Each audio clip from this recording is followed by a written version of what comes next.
السلام عليكم ورحمة الله وبركاته. إن الله وملائكته يصلون على النبي يا أيها الذين آمنوا صلوا عليه وسلموا تسليما. أهلا بحضراتكم.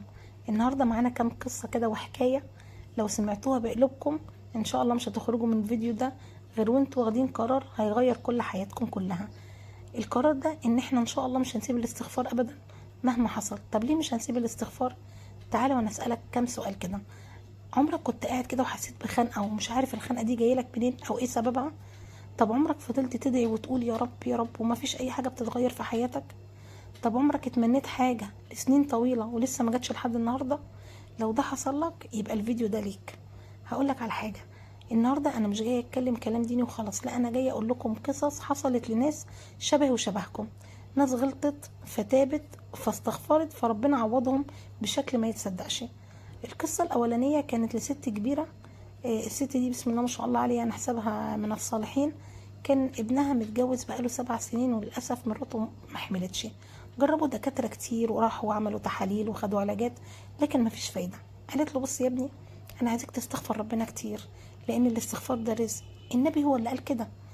الولد بدأ يستغفر ربنا هو ومراته وهو عنده حسن ظن ويقين بالله، كل يوم تقريبا أكتر من 100 مرة. بيقول والله يا جماعة بعد 3 شهور بالظبط مراتي حملت، وبسم الله ما شاء الله مش بس كده، دي جابت لي 2 توأم. عارفين يعني ايه الكلام ده؟ يعني ربنا ما كانش ناسيهم بس كان مستنيهم يدقوا على بابه، مستنيهم بس يدوقوا طعم الرجوع لربنا سبحانه وتعالى.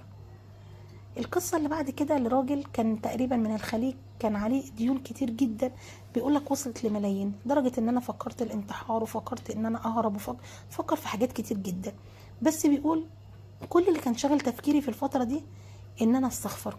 طول ما انا ماشي في الشارع اقول استغفر الله استغفر الله الذي لا اله الا هو الحي القيوم واتوب اليه. بيقول ما كنتش بقولها ولا مرة ولا 2 ولا 10، ده انا كنت بقولها بالساعات. يقول لك والله العظيم اتصل بيا واحد معرفوش وقال لي انا ربنا حطني في طريقك، انا هسدد لك كل ديونك. بيقول والله انا ما كنت مصدق ولحد دلوقتي انا مش مصدق، بس مصدق ان في رب ورب كمان رحيم. بعد كده في قصة كانت لبنت كده صغيرة كان نفسها ان هي تتجوز شاب معين، لكن اهلها كانوا شايفين ان هو مش مناسب ليها وهي شايفاه حد محترم وحد مناسب، لكن هم ما كانوش موافقين. بتقول انا خلاص بقى نسيت الموضوع بس جوايا انا نفسي برضه.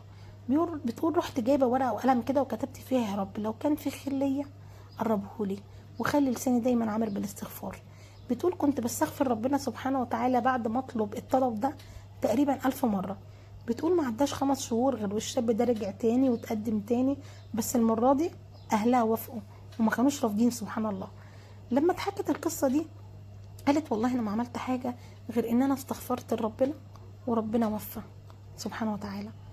طب ليه الاستغفار بيعمل كده يا جماعة؟ هقول لك على حاجة.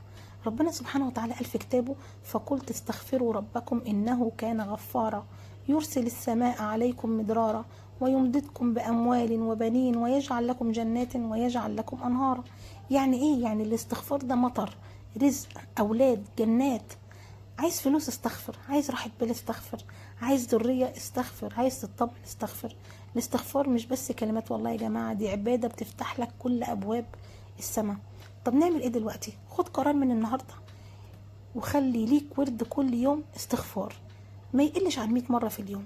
كرر استغفر الله العظيم الذي لا اله الا هو الحي القيوم واتوب اليه وقت ما انت زهقان وانت سايق عربيتك قبل ما تنام. الشيطان هيزهقك شويه ويقولك مفيش فايده، قول له لا والله انا عمري ما هبطل ان انا استغفر ومكمل لحد ما اشوف كرم ربنا بعينيا.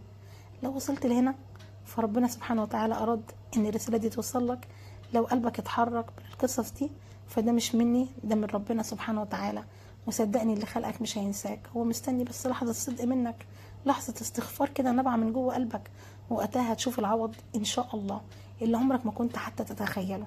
وفي اخر كلامنا اللهم اجعلنا من المستغفرين في الليل والنهار، واجعلنا يا رب من عبادك اللي لو اخطأوا تابوا ولو تابوا رجعوا، ولو رجعوا يا رب ارزقهم وكرمهم يا رب بالكرم من عندك. يا رب ارزقنا رزق واسع من حيث لا ندري ولا نحتسب. اللهم افتح لنا ابواب السماء برحمتك، اللهم ارزقنا خير ما نتمنى عاجله واجله يا ارحم الراحمين. وفي اخر دعوانا ان الحمد لله. صلوا على من امرتم بالصلاة عليه، والسلام عليكم ورحمة الله وبركاته.